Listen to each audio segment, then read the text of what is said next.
इस कहानी की शुरुआत में हमें बताया जाता है कि आज से हजारों सालों पहले जब सभी लोग खुशी से रह रहे थे, तब फॉक्स कबीले की रानी नाइन टेल ने अपने राजा को धोखा देकर पूरी सल्तनत पर कब्जा कर लिया। उसने अपने फॉक्स राक्षसों से सभी लोगों पर हमला करना शुरू कर दिया, जिससे पूरी दुनिया में अफरा तफरी का माहौल हो गया और एक बहुत ही खतरनाक जंग हुई। ये देखकर जिंगशू हॉल के मास्टर ने अपने सबसे निपुण और भरोसेमंद शिष्य जियांग जिया को फॉक्स डेविल को पकड़ने के लिए भेजा। जियांग जिया ने नाइन टेल को एक खास तरह का कवच लगाकर उसे पकड़ लिया। इससे खुश होकर मास्टर ने उसे स्वर्ग आने का मौका दिया ताकि उसे सभी गॉड्स का लीडर बनाया जा सके। जियांग जब स्वर्ग में पहुंचता है तो गॉड ने उसे बताया कि फॉक्स डेविल नाइन टेल की सजा को माफ नहीं किया जा सकता, इसीलिए तुम्हें अपनी तलवार की मदद से उसे खत्म करना होगा, जिसके बाद ही तुम देवताओं के लीडर बन पाओगे और जिंगशू हॉल के सभी शिष्य तुम्हारी बात मानेंगे। जियांग जिया फॉक्स डेविल नाइन टेल को मारने के लिए तैयार हो गए। जैसे ही नाइन टेल को जियांग के सामने लाया गया तो नाइन टेल ने अपने भ्रम से सभी शिष्यों पर हमला कर दिया, लेकिन जियांग ने उसे काबू कर लिया और वो जैसे ही नाइन टेल को मारने लगे तो नाइन टेल ने जियांग को एक इल्यूजन में फंसा दिया। नाइन टेल ने उसे बताया कि बेशक तुम मुझे मार तो दोगे, लेकिन मेरे साथ ही ये मासूम लड़की भी मारी जाएगी। जियांग ने मास्टर को इसके बारे में बताया कि उस शैतान में एक मासूम लड़की है, लेकिन मास्टर ने उसे कहा कि ये तुम्हारा भ्रम है। लेकिन जियांग को विश्वास था कि वो मासूम लड़की सच में नाइन टेल के अंदर फंसी हुई है। इसीलिए जब नाइन टेल पर पवित्र अस्त्र से वार हुआ तो जियांग ने उस लड़की को बचाने के लिए नाइन टेल की आत्मा को आजाद कर दिया। इससे गुरुजी उससे काफी नाराज हो जाते हैं और वो उसकी सारी शक्तियाँ छीन लेते हैं। वो उसे कहते हैं कि जब तक तुम राक्षसों के भ्रम से आजाद नहीं होगे तब तक तुम्हें धरती के उत्तरी सागर में रहना होगा, और जब तुम्हारा भ्रम दूर हो जाएगा तो तुम वापस जिंगशू हॉल में आ सकते हो। फिर हमें 10 साल बाद का सीन दिखाया जाता है जहाँ पृथ्वी पर नाइन टेल की वजह से सारे इंसान खत्म हो चुके हैं, क्योंकि जब युद्ध हुआ था तो उसमें बहुत से लोग मारे गए और जो बचे वो भूख प्यास की वजह से मर गए। इसीलिए अब धरती पर सिर्फ राक्षसी राज किया करते हैं। वहीं हमें उत्तरी सागर में जियांग को दिखाया जाता है, जिससे अभी वही विजन्स आते हैं कि उसने नाइन टेल के अंदर जिस लड़की को देखा था वो कोई भ्रम नहीं था। तभी वहाँ जियांग का साथी शिष्य लियो भी आ जाता है, जैसे गुरुजी ने उसे जियांग पर नजर रखने के लिए भेजा था। वो जियांग जिया को कहता है कि तुमने जो देखा था वो तुम्हारा भ्रम था, इसीलिए वो उन्हें जिंगशू हॉल चलने के लिए मनाने लगता है। लेकिन जियांग उसकी बात नहीं सुनते और उसे वापस जिंगशू हॉल जाने को कहते हैं। तभी वहाँ उनका पेट फोर लेग भी आ जाता है, जो एक बहुत ही बड़ा जादुई क्रिएचर है, लेकिन वो जियांग के साथ आने की वजह से वो अपने नॉर्मल रूप में आ गया था। जियांग खाना खाने के लिए एक बार की तरफ जाते हैं जहाँ पहले से बहुत से राक्षस मौजूद थे। तभी वहाँ एक लड़की आती है जिसका नाम जोई होता है। ये वही लड़की होती है जिसे जियांग ने नाइन टेल फॉक्स के अंदर देखा था। जियांग उस लड़की को वहाँ देखकर शॉक्ड हो जाते हैं। तभी जोई सभी से पूछती है कि मुझे एक जगह की तलाश है जहाँ काले फूल खिलते हैं। तो उस बार का ओनर कहता है कि तीनों लोकों में सिर्फ एक ही जगह है जहाँ काले फूल खिलते हैं। तो जोई उससे पूछती है कि क्या तुम्हें उस जगह का पता है कि वो जगह कहाँ है, लेकिन वो उसे कुछ नहीं बताता। तो जोई उसे पैसों का लालच देती है, तो उसे बताता है कि काले फूल माउंट योडू पहाड़ पर खिलते हैं और वो उसे उस जगह का नक्शा बताता है। लेकिन जब वो उससे पैसे लेता है तो उसमें पैसों की जगह पत्थर होते हैं। लेकिन जोई चालाकी से वो नक्शा लेकर वहाँ से भागने लगती है और उस बार की बहुत सी कीमती चीजें नीचे गिरा देती है, जिससे वहाँ हर तरफ क्योस मच जाता है। जोई उस नक्शे को लेकर भागने लगती है, मगर तभी वो मैप नीचे गिर जाता है। जोई उस मैप को लेने की कोशिश करती है, लेकिन तभी फोर लेग उस मैप को निगल जाता है। तभी बार का ओनर जोई पर अटैक कर देता है, जिससे जोई का मास्क खुल जाता है। सभी ये देखकर शॉक्ड हो जाते हैं कि वो एक फॉक्स डेमन है। सभी उस पर अटैक करने के लिए आने लगते हैं, लेकिन तभी जोई फोर लेग को लेकर वहाँ से भाग जाती है। जियांग उसे पकड़ने के लिए उसके पीछे जाता है, लेकिन तभी जिया उत्तरी सीमा के बाहर चली जाती है और जियांग उसे पकड़ नहीं पाते, क्योंकि वो उत्तरी सीमा की दूसरी तरफ नहीं जा सकते थे, क्योंकि देवताओं ने उन्हें उत्तरी सीमा में रहने की सजा दी थी। तभी लियो भी वहाँ पहुँच जाता है और वो जियांग से कहता है कि अच्छा हुआ कि तुमने सीमा पार नहीं की, नहीं तो ये जिंगशू हॉल की तौहीन होती। लेकिन तभी जियांग जोई को पकड़ने के लिए सीमा से बाहर चले जाते हैं, क्योंकि उन्हें कुछ भी करके सच्चाई जाननी थी कि असल में वो लड़की कौन थी। लियो को बहुत गुस्सा आता है और उसे रोकने के लिए जाने लगता है, लेकिन तभी दूसरे राक्षस उसे गलती से बेहोश कर देते हैं। वहीं जियांग एक जंगल में पहुंचते हैं जहां उन्हें जोई नजर आ जाती है और उस पर हमला करके उसे पकड़ लेते हैं। वो उससे पूछते हैं कि तुम्हारा नाइन टेल के साथ क्या संबंध है। तो वो कहती है कि मैं नाइन टेल के बारे में कुछ नहीं जानती। ये कहकर वो वहाँ से भागने लगती है। तभी वहाँ बहुत सारे फॉक्स डेमन आकर जोई को पकड़कर अपने साथ लेकर जाने लगते हैं। जियांग जोई को बचाने की काफी कोशिश करते हैं और वो आग की मदद से उन फॉक्स डेमन को भगा देते हैं। वो जोई से पूछते हैं कि वो राक्षस तुम्हारे पीछे क्यों थे। तो जोई उन्हें कहती है कि जब से मेरी आँख खुली है तब से वो राक्षस मेरे पीछे है और मुझे मेरे अतीत के बारे में कुछ ज्यादा याद नहीं है। बस मुझे इस ब्रेसलेट से कुछ विजन्स आते हैं जिसमें मुझे मेरे डेड दिखाई देते हैं जो उस काले फूल वाली जगह पर थे।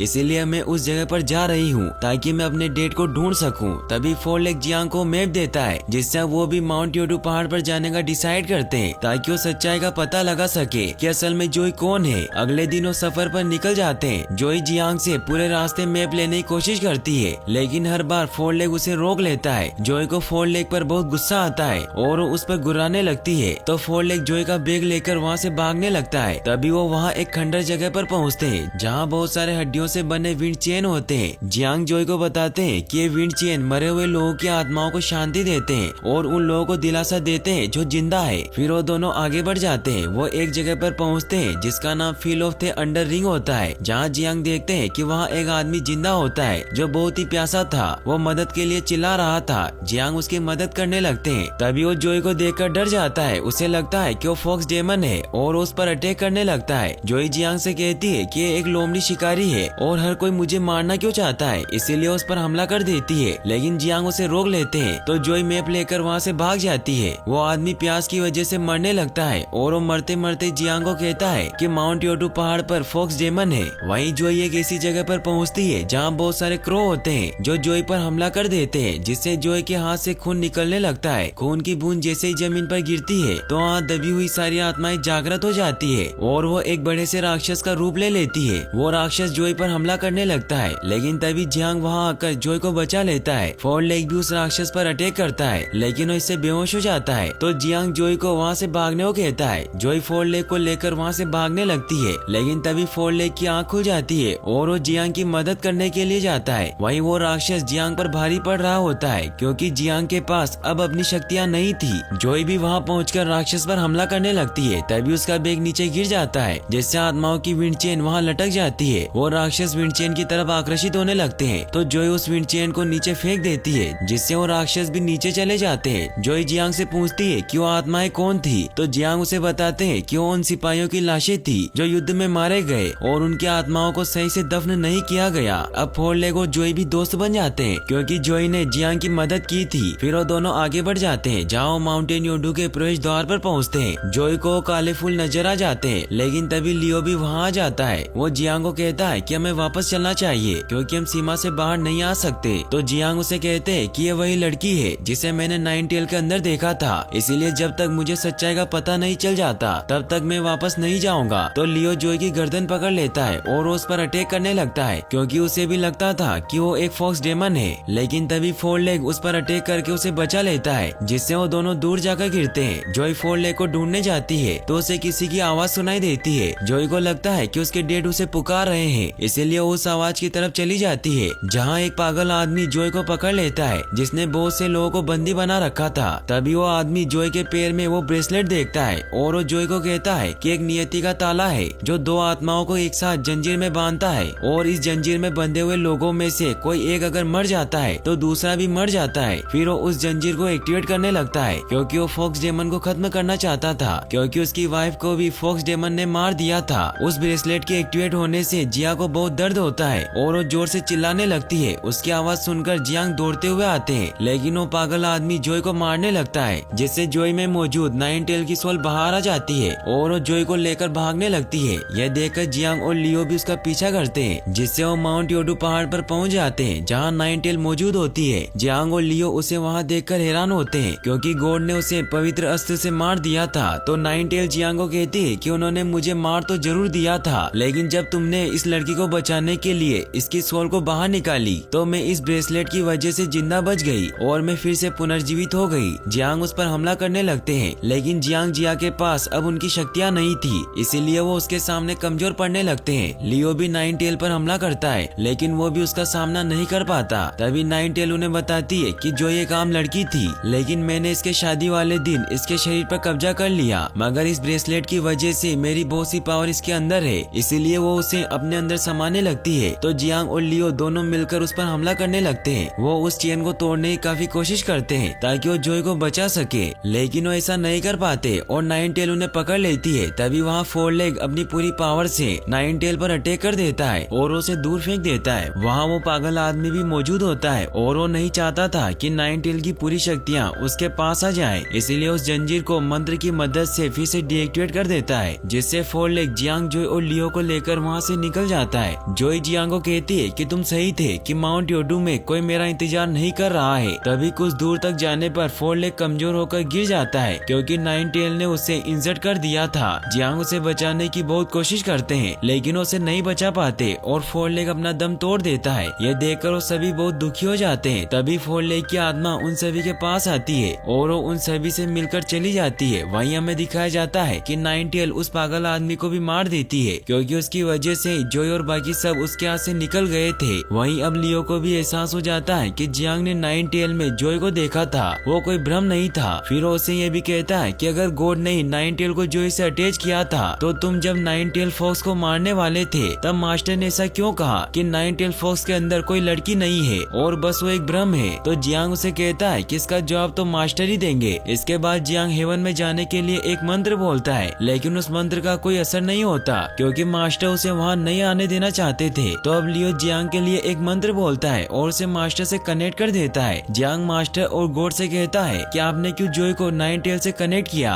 और जब मैंने आपको कहा था कि नाइन टेल के अंदर एक मासूम लड़की है तो आपने ऐसा क्यों कहा, क्यों मेरा भ्रम था। तो मास्टर उसे बताते हैं कि नाइन टेल को रोकने के लिए उसकी पावर को किसी बॉडी में कैद करना जरूरी था, इसीलिए मैंने जोई को नाइन टेल फॉक्स के साथ जोड़ दिया था। साथ ही मैंने तुम्हें वैसा इसलिए कहा था क्योंकि तुम्हारा दिल बहुत साफ है और तुम सभी प्राणियों के बारे में सोचते हो पर तुम संसार के भले के बारे में निर्णय नहीं लेते, क्योंकि अगर तुम उसे मार देते तो उसे लाखों जानें बच जाती और यही हम देवताओं का नियम है। तो जियांग उन्हें कहता है कि मुझे देवता नहीं बनना, बस मैं हर किसी को बचाना चाहता हूँ, इसीलिए मेरे लिए एक जान उतनी ही कीमती है जितनी की हजारों जानें। तो मास्टर उसे कहते हैं कि उस ब्रेसलेट को अब नहीं तोड़ा जा सकता, इसीलिए अब जोई को बचाने का सिर्फ एक ही तरीका है और वो है पुनर्जन्म। इसीलिए अगर तुम्हें जोई को बचाना है तो तुम्हें उसे बदलते जीवन की तरफ लेकर जाना होगा जहाँ जोई का दूसरा जन्म होगा। तो जियांग गुरुजी को शुक्रिया कहकर वहाँ से चला जाता है। फिर हमें दिखाया जाता है कि जियांग और लियो जोई को लेकर बदलते जीवन की तरफ जाते हैं, जहाँ के द्वार को जियांग अपनी छड़ी की ताकतों से खोल देता है। फिर वो दोनों बदलते जीवन की तरफ बढ़ने लगते हैं, लेकिन तभी उन्हें नाइन टेल फॉक्स के आने की आवाज सुनाई देती है। तो लियो जियांग से कहता है कि तुम जोई को लेकर आगे जाओ, मैं उस राक्षस को रोक लूंगा। तो जियांग जोई को लेकर आगे बढ़ जाता है, जहाँ रास्ते में जियांग जोई से कहते हैं कि अब तुम्हारा पुनर्जन्म होगा और अगले जन्म में तुम्हारा एक परिवार होगा, तुम एक साधारण इंसान होगी। वहीं दूसरी तरफ लियो नाइन टेल फॉक्स से लड़ने लगता है, लेकिन नाइन टेल बहुत ताकतवर होती है इसीलिए उसे रोक नहीं पाता और नाइन टेल उसे जान से मार देती है। वहीं दूसरी तरफ जियांग जोई को लेकर बदलते जीवन के चेम्बर तक पहुँचते हैं और वो जोई के पुनर्जन्म की प्रोसेस स्टार्ट कर देता है, लेकिन तभी वहाँ नाइन टेल फॉक्स पहुँच जाती है। जियांग उसे रोकने की कोशिश करते हैं लेकिन वो चेम्बर तोड़ देती है, जिससे उसमें कैद फॉक्स कबीले की सारी आत्माएं आजाद हो जाती है। तो जियांग नाइन टेल से कहते हैं कि इस चेम्बर में होने के बाद भी इन आत्माओं का पुनर्जन्म क्यों नहीं हुआ। तो नाइन टेल फॉक्स उसे बताती है कि कई सालों पहले गॉड ने मुझे पूरे फॉक्स कबीले को मारने को कहा था, जिसके बदले उन्होंने मुझे अगला गॉड बनाने का वादा किया था और लालच में मैंने ये शर्त कबूल कर ली और मैंने फॉक्स कबीले के सारे इंसानों को मार डाला, लेकिन उन्होंने मुझे धोखा दिया और मुझे ना तो गॉड बनाया और न ही उन्होंने मेरे फॉक्स कबीले के सभी साथियों का पुनर्जन्म किया। ये सुनकर जियांग हैरान हो जाते हैं। इसके बाद नाइन टेल फॉक्स अपने सभी साथियों की आत्माओं के साथ हेवन पर अटैक करने के लिए निकल जाती है। यह देखकर गॉड नाइन टेल फॉक्स को मारने के लिए उस पर अपना दिव्य अस्त्र छोड़ते हैं। जियांग जोई को बचाने की कोशिश करते हैं, लेकिन वो उस ब्रेसलेट की चेन को नहीं तोड़ पाते